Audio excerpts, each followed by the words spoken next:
이번 달 7일부터 밀라노, 이탈리아 밀라노, 코르티나, 담페초 동계올림픽을 하고 있습니다. 여러분 보신 분 계신지 모르겠네요.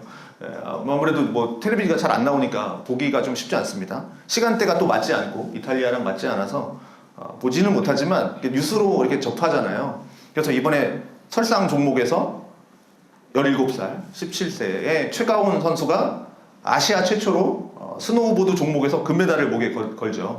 이번에 금메달 따기까지 과정이 정말 절망, 어려움을 딛고 금메달을 목에 걸었는데요. 아시다시피 1차, 2차 시기 모두 크게 넘어지죠. 넘어지면서 큰 부상을 당한 상태에서 코치진도 만류하죠. 나가지 말아라. 다친다. 또 그 전에는 뼈가 부러지는 부상도 당했죠. 그런데 이제 이 악물고 이제 3차 시기에 나와서 이제 완벽한 연기를 성공시킴으로써 이 금메달을 목에 겁니다. 그래서 큰 서사를 완성하죠. 자, 이 17살 학생, 17살입니다. 최연소 지금 기록을 세웠죠. 그래서 올림픽이라는 큰 무대에서 어려움이라는 것을 딛고 좌절을 딛고 이렇게 이겨냈다는 것이 좀 큰 감동으로 남는데요. 자, 우리 삶 가운데에서도 이렇게 좀 절망이 되는 순간들이 있습니다. 그러니까 뭐 예를 들면 뭐 질병이라든지 질병이 누군가에게는 큰 절망이 되죠. 뭐 질병만이 아니죠. 우리 삶의 어떤 문제들은 내가 감당할 수 없는, 도저히 어떻게 해볼 수 없는 정말 벽처럼 느껴지는 그런 일들이 생겨서 낙담하기도 합니다. 그런데 어떤 경우는 그 질병, 예를 들게요. 질병 속에 있지만 그 가운데 예수님을 만나기도 하고요. 그 질병이 그의 남은 삶을 영화롭게 만드는 은혜의 통로가 되기도 합니다. 자, 그 이유는 뭐냐면 내가 이 문제를 어떤 문제를 만났느냐, 뭐 저 사람보다 문제가 크냐 안 크냐 이런 문제를 만났느냐의 상황의 문제가 아니고 중요한 것은 그런 문제 가운데에서도 그럼에도 불구하고 내가 하나님을 찾느냐 의 문제라는 거죠. 하나님은 늘 우리를 그렇게 보신다라는 겁니다. 너가 어떤 큰 문제를 만났느냐가 중요한 게 아니라 그 문제 속에서 하나님을 찾느냐. 자, 우리는 문제를 볼 때 어떻게 봅니까? 하나님, 왜 나한테 이런 문제가 옵니까? 왜 나한테 이런 사람을 만나게 하셨습니까? 왜 나한테 이런 처지가 옵니까? 상황에 대한 염려를 하잖아요. 보통 그렇게 고백을 하지 않습니까? 이 상황 좀 해결해 주세요. 이 상황을 좀, 이 사람 좀 이렇게 어떻게 좀 해주세요. 그렇지만 하나님은 늘 우리를 이렇게 보신다라는 겁니다. 그럼에도 네가 나를 신뢰할 수 있겠냐? 그러니까 너를 향한 그 사랑과 그 섭리를 너는 그 상황 가운데에서도 인정할 수 있고, 그래서 너는 내 도움을 구하는 자리로 여전히 서 있을 수 있겠느냐? 평상시뿐만 아니라 모든 상황 가운데에서, 모든 순간 가운데에서 나를 인정할 수 있겠느냐? 이것이 하나님이 보시는 우리의 관점이라는 거죠. 하나님께서 문제를 대하시는 관점이라는 거죠. 자, 오늘 본문을 통해서 좀 그 이야기들을 좀 같이 나누고 싶습니다. 자, 이스라엘이 이제 남과 북으로 나눠지죠. 아시죠? 솔로몬 이후에 이제 남과 르호보암과 여로보암으로 이제 남북이 분리됩니다. 우리나라 생각하시면 돼요. 이스라엘 역사가 우리나라랑 굉장히 비슷합니다. 남과 북으로 나뉩니다. 그래서 남쪽에 이제 남유다의 13번째 왕으로 이제 히스기야가 왕이 됩니다. 그의 아버지가 이제 아하스인데요. 악한 왕입니다. 그래서 사실은 악한 왕이 나와야 되는 게 어떻게 보면 정상인데, 히스기야는 선한 왕입니다. 그래서 히스기야가 왕이 되고 난 뒤에 아빠 아하스가 이제 악한 왕이니까 그의 아버지가 저질렀던 수많은 죄악들이 있어요. 그것들을 이제 다 걷어내는 작업들을 합니다. 소위 그걸 우리가 이제 종교개혁이라고 얘기합니다. 히스기야의 종교개혁. 아버지 아하스가 저질렀던 그런 일들을 이제 개혁을 하는데 어떤 것들을 하냐면 우선 우상을 깨트립니다. 많은 곳곳에 세워졌던 그 우상들을 다 깨트려버리고요. 그 다음에 산에 있는 그런 신들을 다 치워버리고 하나님을 향한 여호와의 신앙을 바로 세우는데 전력투구를 하는 왕이 이 히스기야입니다. 자, 이 와중에 어떤 일이 일어났냐면, 이런 지금 종교개혁들을 막 하고 있는데, 자, BC 721년에 아수르가 있어요. 북이스라엘을 이제 멸망하려고 이제 오는 거죠. 그래서 남과 북으로 갈려졌다 그랬잖아요. 그래서 북이스라엘 지역을 우선 정복을 합니다. 그래서 백성들이 막 포로로 끌려가죠. 북이스라엘 사람들이 막 포로로 끌려갑니다. 이 아수르의 정책이 뭐냐면 혼혈 정책이에요. 그래서 여기 있던 이스라엘 사람들을 다른 곳으로 이주시키고, 다른 곳에 있는 사람들을 이쪽으로 이주시켜서 혼혈을 민족으로 해서 민족성을 없애버리는 거죠. 자, 그래서 이제 혼혈 정책을 써서 이제 막 더 보내버리고 포로를 끌고 가고 그런 일들을 합니다. 남유다가 그걸 보는 거죠. 히스기야가 그거를 목도합니다. 북쪽에 있는 우리 민족이 지금 막 멸망해서 막 흩어지고 막 난리가 난 거죠. 그런데 이제 그 아수르가 이제 북이스라엘만 치고 딱 도망가겠습니까? 돌아가겠습니까? 아니죠. 남유다도 치겠죠. 자, 침략해 온 겁니다. 무엇을 상상할 수 있을까요? 이 히스기야가. 북이스라엘처럼 남유다도 멸망할 수 있겠구나. 당연히 생각하겠죠. 뭐 아수르는 이제 남유다를 치고 이제 애국으로 가는 이집트로 가는 이제 길이니까 이집트까지 가야 되니까 이제 남유다를 치는 건 당연한 거죠. 자, 아마 히스기야뿐만 아니라 모든 사람들이 이제 들었던 생각일 겁니다. 우리도 이러다가 끝장나겠구나. 그래서 고민 끝에 히스기야가 어떤 결정을 내리냐면 아수르에게 항복합니다. 그래서 아수르 왕, 이 당시 왕 이름이 이제 산헤립이라는 왕인데 산헤립에게 항복의 대가로 아수르에게 이제 조공을 바치게 됩니다. 조공을 바칠 테니 우리 좀 살려주세요. 그래서 은 300달란트, 금 30달란트를 이제 조공으로 바쳐야 되는데 그렇게 요구하니까 이제 뭐 없죠. 채우기 위해서 어떻게 하냐면 금을 모으고 안 되니까 턱도 없이 부족하니까 솔로몬의 성전은 화려하지 않습니까? 막 모든 게 다 금이었으니까 벽돌도 다 금이었으니까 근데 안 되니까 이제 그 벽돌도 긁어버리는 거죠. 벽에 있는 금까지 다 긁어서 금과 은을 팍팍 긁어서 산헤립에게 주고 1차 위기는 모면하게 됩니다. 자, 그렇게 이제 조공을 바쳤으니까 이제 그것으로 끝난 줄 알았습니다. 그런데 산헤립이 가만히 있겠습니까? 잠시 후에 있다가 다시 쳐들어옵니다. 다시 또 쳐들어오는 거죠. 그게 이제 오늘 읽은 본문입니다. 오늘 본문의 내용입니다. 자, 히스기야는 아시다시피 아까 북이스라엘의 샘플을 봤으니까 아수르의 속국이 되겠습니다. 순순히 항복해서 매년 조공 바치면 자기 생명도 좀 살고 백성들도 죽임을 당하지 않겠구나. 그렇게 생각을 한 겁니다. 그렇지 않고 만약에 내가 한 거를 하면 당연히 침략을 할 거고 수만의 백성들이 뭐 당연히 죽어나갈 거고 성은 초토화 될 거고 불에 탈 거고 백성들은 당연히 포로로 끌려갈 거고 북이스라엘처럼 아수르로 막 잡혀갈 겁니다. 이게 왜 이렇게 얘기를 하냐면 군사적으로나 상황적으로나 히스기야는 남유다는 아수르를 이길 수 없다는 것을 100% 확신하는 겁니다. 이길 수 있는 가망이 없어요. 그 당시 최대 강대국입니다. 자, 왕은 어떤 선택을 해야 될까요? 아까 최광훈 선수처럼 어떤 생각을 해야 될까요? 그냥 부상, 이번에 포기할까요? 자, 여러분이 히스기야라면 어떤 선택을 하시겠습니까? 이 상황이라면. 자, 우리는 결과를 알고 있어요. 우리는 결과를 알고 있기 때문에 그냥 편안하게 얘기할 수 있겠지만, 그냥 편안하게 듣고 있겠지만, 실제 이런 상황이 온다면 어떤 결정이 현명한 결정처럼 보일까? 어떤 결정이 현명한 판단일까? 자, 우리가 인생을 살다 보면 그럴 때가 있다라는 거죠. 불가항력의 상황을 만났을 때.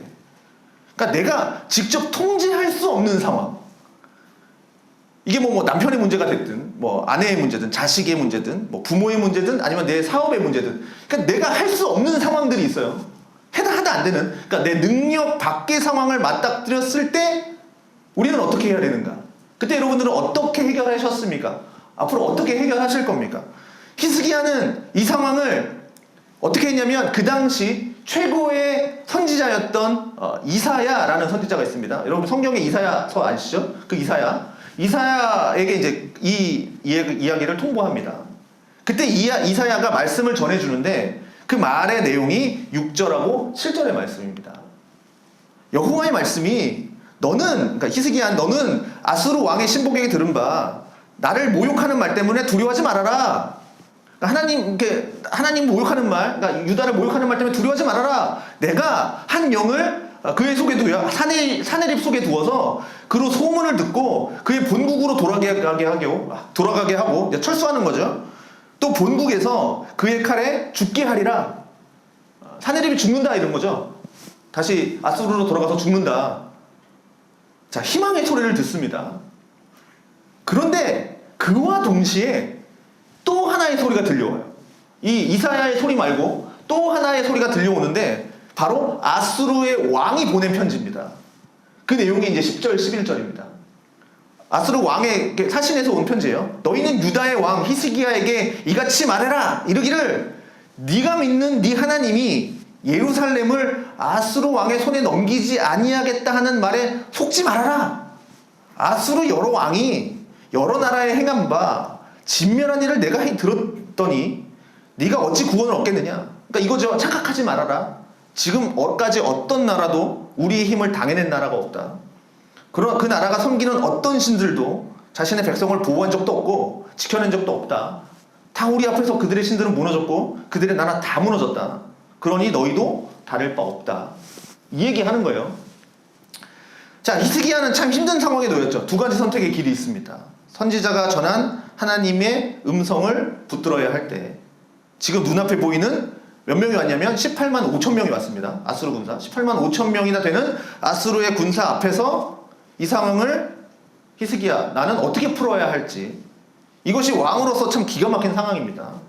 왜냐하면 왕의 선택에 따라서 이 나라가 왔다 갔다 하죠. 왕의 선택에 의해서 남유다의 상황이 완전히 달라지기 때문에 고민하죠. 히스기야는 어떤 선택을 했을까?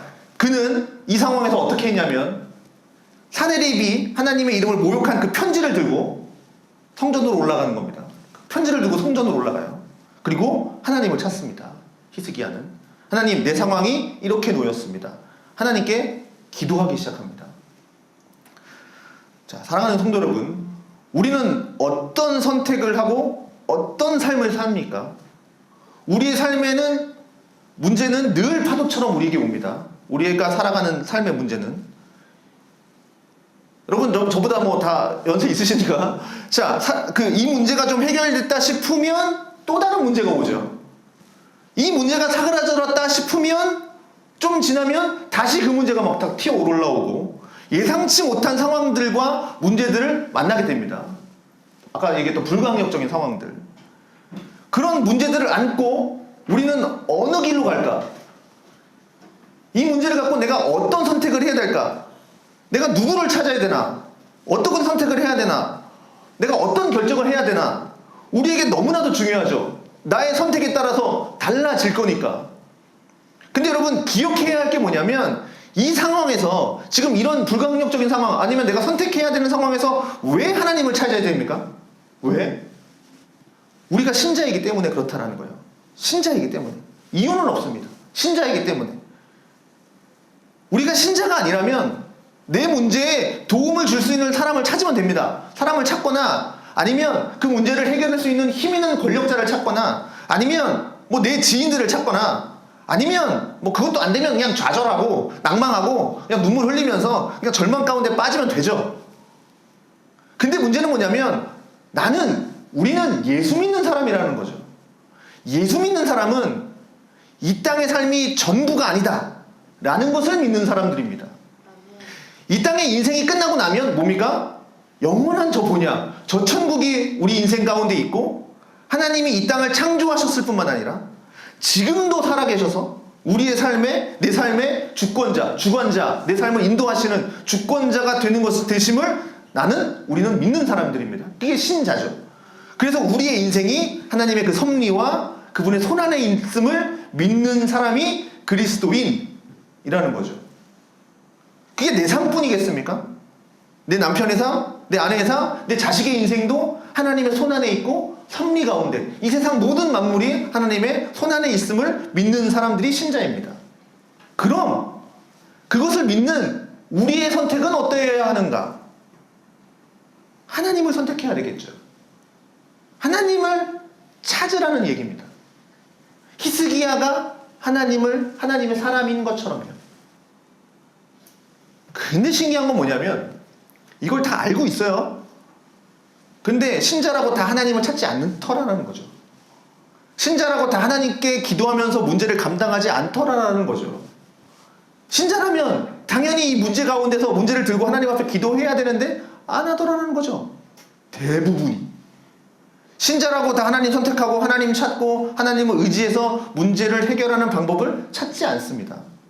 어떤 분은 이렇게까지도 얘기해요. 하나님께 기도해서 문제를 해결하는 것보다 내 키워서 내 문제 감당하고 내가 해결하는 게 더 빨라요. 네, 그럴 수도 있겠죠. 하나님의 응답이, 하나님의 능력이, 하나님의 크신 그 편팔이 내 문제에 개입을 하고, 그 다음에 이것이 언제쯤 뭐 하나님이 딱 개입해 주셨네? 야, 이거 언제쯤 해결될 것 같아. 그러면 기다릴 수 있겠죠. 뭐 해결해 주신다거나, 아니면 뭐 이것들을 통해서 하나님의 선으로 이루어질지 우리는 모르지 않습니까? 하나님은 아시지만 이게 언제 하나님이 나 삶 가운데 개입하실지 오직 하나님만 아시죠. 내가 아픔을 가지고 기도하는 그 기도의 제목들 여러분 다 있으시죠? 기도의 제목이 그 내용이 내가 앞으로 이 내용을 1년 기도해야 될지 10년 기도해야 될지 아니면 이 기도 제목은 평생을 해야 될지 아무도 모르는 처지 가운데 있습니다. 이것이 하나님이 우리에게 숨겨놓으신 비밀한 부분이기도 하죠. 근데 신자는 그런 숨겨진 부분 가운데에서도 하나님을 믿는 거죠. 그런 숨겨진 부분이 있지만 그 가운데에서 하나님을 믿는 겁니다. 이것을 바로 우리는 믿음이라고 이야기하는 겁니다. 믿음. 하나님을 의지하는 자. 하나님을 따르는 자는 절대 망하지 않는다. 내가 지금 비록 가는 길은 내가 모르지만 내가 오늘 하루하루의 걸음을 걸어가면 하나님은 내 걸음을 인도하실 거기 때문에 하나님을 향하는 그곳을 향해서 걸어가면 내 삶을 선하게 이끄실 것이다. 어떤 이들은 주를 믿는다. 난 하나님 믿습니다. 라고 고백을 함에도 불구하고 1년 내내 하나님 앞에 기도하지도 않고 하나님을 찾지 않는 경우도 있습니다. 문제가 생기면 평상시에는 잘 나와요. 뭐 하나님을 믿는 것 같아요. 평상시에는 믿음이 정말 좋은 것 같아요. 막 그래요. 막 정말. 그러나 문제가 딱 닥쳐버리니까 하나님을 찾기보다는 갑자기 세상의 방법을 찾거나 내 마음이 흘러가 버리는 대로 그냥 내 인생 놓아버리는 사람들도 덜어 있다라는 거죠. 그럴 때마다 우리는 기억해야 될 게 있습니다. 내가 얼마나 어려운 문제에 만났느냐. 그 문제가 아니고 내가 누구냐라는 걸 기억해야 된다는 거죠. 그리스도인들은 여기서 답을 찾아야 되는 거예요.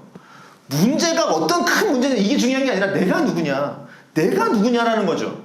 내가 진짜 하나님을 믿는 사람인가? 내가 예수 십자가의 은혜로 구원받은 존재인가? 이게 이제 정체성이죠. 이 정체성에 대한 내 마음을 굳게 두지 않으면 언제나 우리는 하나님 없이 살아가는 불신자의 태도와 똑같은 형태의 모습을 가지고 그냥 올 한 해 보내고 그렇게 인생을 살아갈 수 있게 된다는 거죠.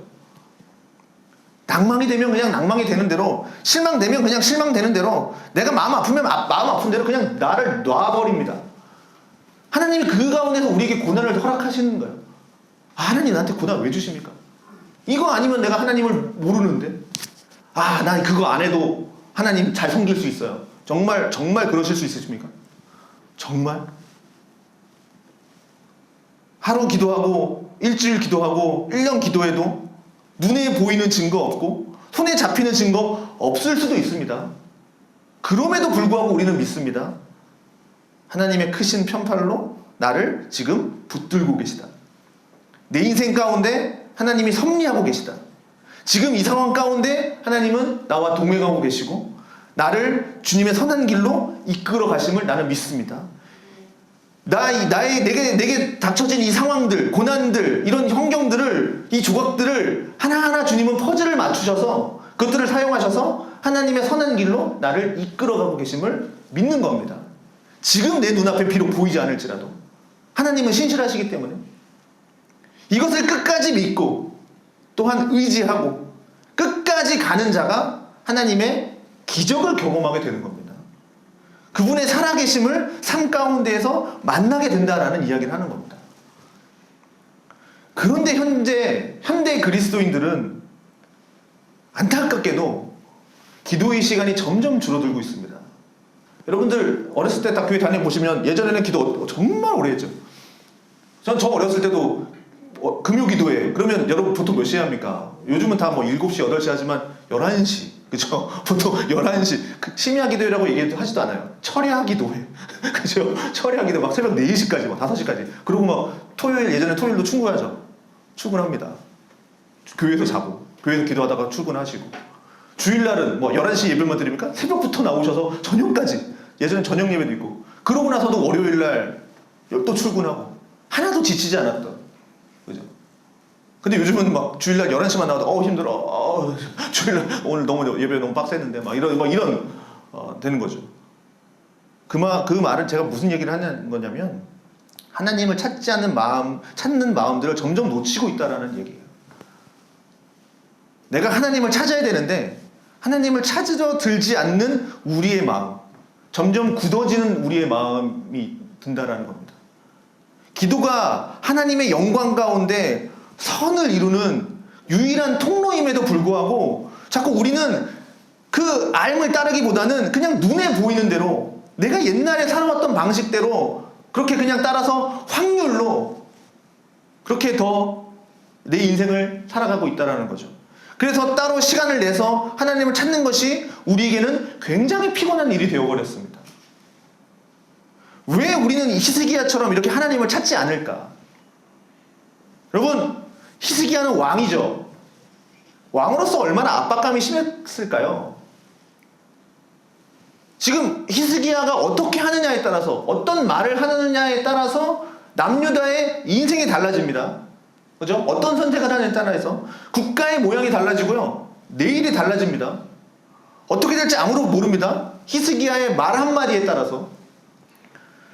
자, 그는 세상적으로 볼 때, 이거를 세상적으로 볼 때 정말 10% 아니 1%도의 확률도 없는 성전에 올라가서 기도하는 길을 선택했다라는 거죠. 이게 신자라는 겁니다. 내 문제를 놓고 보면 우리는 항상 확률을 따집니다. 어느 방법을 선택해야 내 삶이 조금 더 나아질까? 요걸까 요걸까? 돈을 좀 더 벌까? 내가 좀 더 어떻게 하면 삶이 더 형통해질까? 이 문제를 어떻게 하면 해결할 수 있을까? 확률을 따집니다. 우리는 자연스럽게 그 확률을 따라가는 습관이 되어 있다는 거죠. 그러니까 제가 지금 말씀드리는 게 뭐냐면 아무것도 하지 말고 기도만 해라 이 얘기를 하는 게 아니에요. 기도가 먼저라는 겁니다. 아무것도 하지 말고 기도만 해라. 하나님 앞에 맡겨라. 아무것도 하지 말고 그냥 기도만 하면 하나님께서 다 해줄 것이다. 이 얘기를 하는 게 아니에요. 내가 해야 될 것들은 내가 해야 돼요. 내가 해야 될 것들은 열심히 해야 됩니다. 그러나 기도보다 앞서지 않는 걸 이야기하는 거예요. 아무것도 하지 말고 기도만 해라 이 얘기하는 거 아닙니다. 자, 지금 히스기야처럼 기도를 하면서 문제를 감당한다? 하나님을 찾음으로 인해서 내 문제를 감당한다? 이것이 세상적으로 볼 때 얼마만큼의 확률이 있을까? 아주 무지하고 어리석고 멍청하게 보일 수 있는 방법입니다. 그러나 신자에게는 이것만큼 확실한 방법이 없음을 우리는 기억해야 됩니다. 스스로에게 인지시켜야 됩니다. 기도할 때다. 제일 먼저 딱 그런 환경들과 조건이 오면 제일 먼저 신자가 생각해야 될 건 뭡니까? 기도해야 되겠구나. 이게 먼저 생각이 나야 돼요. 이거 어떻게 하면 문제를 해결할 수 있을까? 이거보다 내가 예수를 믿고 거듭난 자가 아닌가? 하나님의 살아계심을 믿는 존재가 아닌가? 그렇다면 내가 눈에 보이고 내가 느껴지는 것들에 눈에 보이는 것들에 미혹되지 말고 그런 것에 속지 말고 지금도 나와 함께하고 계시고 이 세상과 내 인생과 내 가정과 내 자녀의 삶을 주관하시는 그 하나님의 주권 앞에 두 손 들고 도움을 구하는 길이 유일한 길이라 그게 최상의 길이고 가장 확률 높은 길임을 우리는 고백해야 되는 것이죠. 아모스는 이렇게 외쳤습니다.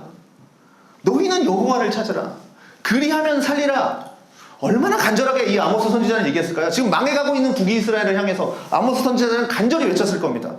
이 시대가 그런 말을 합니다. 최악의 기독교 상황이다. 아마 내년은 더 최악일 거고요. 내후년은 더 최악일 겁니다.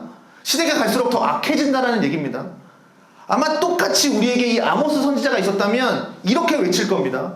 여호와를 찾아라. 그리하면 살리라. 하나님을 찾는 것이 지금 우리 신자에게 유일한 길이다. 왜? 우리는 신자니까. 신자라는 이 말 너희에게 생명처럼 들리기를 바란다. 이것이 하나님이 외치고 싶은 지금 우리에게 외치고 싶은 말이 아닐까. 나에게 와라. 19절 읽겠습니다.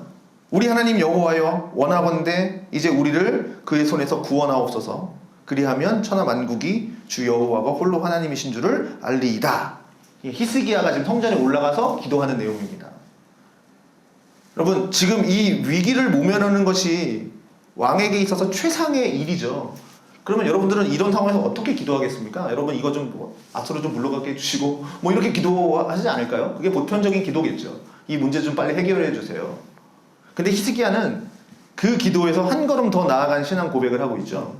뭐라고 고백합니까? 하나님 이 일을 통해서 천하 만국이 주 여호와가 유일한 이 땅의 진짜 신임을 알기 원합니다. 한 걸음 더 나아간 기도를 하고 있습니다. 다르게 말하면요, 이거죠. 우리가 하나님 믿는 국가고 민족이고 백성인데 하나님의 백성을 건드리는 것이 얼마나 위험한 일인지 하나님만이 참 신이심을 그들이 좀 알았으면 좋겠습니다. 이 기도를 하고 있는 겁니다. 사랑하는 성도 여러분, 우리가 하나님을 찾지 않는다? 지금 이 상황에서 하나님을 찾지 않는다? 아니면 내 삶 가운데서 하나님을 찾지 않는다? 하나님을 의지하지 않는다? 하나님께 도움을 요청하지 않는다? 라는 것은 다르게 말하면 이겁니다. 지금 나에게 닥쳐온 이 일을 통해서 뭐 나의 질병이나 나의 물질 문제나 뭐 관계 문제나 어려움이나 여러 가지 일들을 통해서 하나님이 영광 받는 것을 원치 않는다. 이 얘기죠. 하나님 앞에 도움을 요청하지 않는다는 얘기는 신자의 기쁨이라는 게 뭡니까?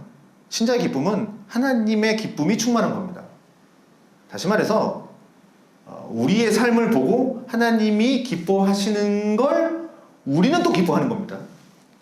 하나님을 기쁘시게 하는 것, 우리의 또한 기쁨이라는 얘기입니다.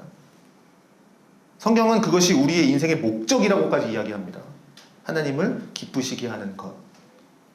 분명히 성경은 말합니다. 너희가 기도해야 된다. 그 말은 하나님을 찾아라 라는 이야기입니다. 그 말은 하나님을 찾는 그 과정 속에서 하나님의 역사가 일어날 때 무엇을 경험하게 되냐면 하나님의 살아계심을 경험합니다. 하나님을 찾는 과정을 통해서 하나님의 살아계심을 경험하게 된다고요. 기도하지 않는 가운데 하나님의 일들을 만약에 내가 경험을 했다? 대부분의 사람들은 하나님을 인정하지 않습니다. 왜냐? 그냥 어쩌다 잘된 일이라고 생각하기 때문에. 그냥 우연한 일이다 라고 생각을 하기 때문에. 하나님의 의지가 우리의 삶에 임하였다라고 생각하지 않고 그냥 내가 열심히 잘 살아보니까 이 일이 이렇게 잘 풀렸네 이렇게 생각하기가 십상이라는 이야기를 하는 겁니다. 그래서 하나님이 하나님됨을 이 땅에 드러나기 위해서 우리에게 요청하는 게 뭐냐면 너는 하나님을 찾고 하나님께 기도하고 나를 의지하라 라고 말합니다. 그럴 때 나타나는 증거가 뭡니까? 하나님이 하셨다. 하나님의 살아계심이 나의 이런 모습들을 통해서 드러났구나. 이게 신자의 기쁨인 거죠. 자, 히스기야가 이 편지를 받고 얼마나 힘들어했을까요?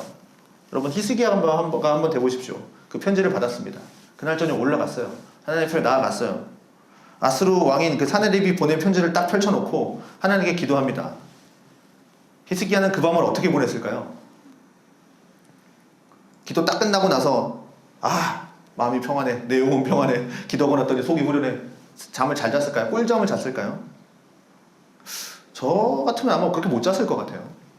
두려움과 염려와 근심 가운데 긴 밤을 잠이나 잤을까요? 긴 밤을 지새우지 않았을까요? 그 편지를 들고 성전에 들어가서 하나님께 도움을 요청하는 그 순간, 기도하는 그 순간도 어쩌면 그의 마음에는 이 사네립에 대한 두려움과 바로 앞에 눈앞에 지금 18만 5천 명이 있는 거예요. 눈앞에 딱 보면 보여요. 성전에 올라가면 유다의 멸망에 대한 염려, 걱정이 가득하지 않았을까? 다 기도하면 마음이 평안했을까? 자, 여기서 중요한 게 이겁니다. 그 가운데에서도 그 걱정과 근심이 있었을 때에도 그것을 무릅쓰고 하나님께 기도하고 있다는 겁니다. 이 히스기야는. 그러니까 그 염려를 뚫고 하나님께 도움을 요청하고 있다는 거예요. 두려움을 뚫고 하나님께 나아가서 기도하고 있다는 겁니다. 그러니까 염려가 있지만 하나님 앞에 나아가는 거예요. 그 염려보다 크신 하나님.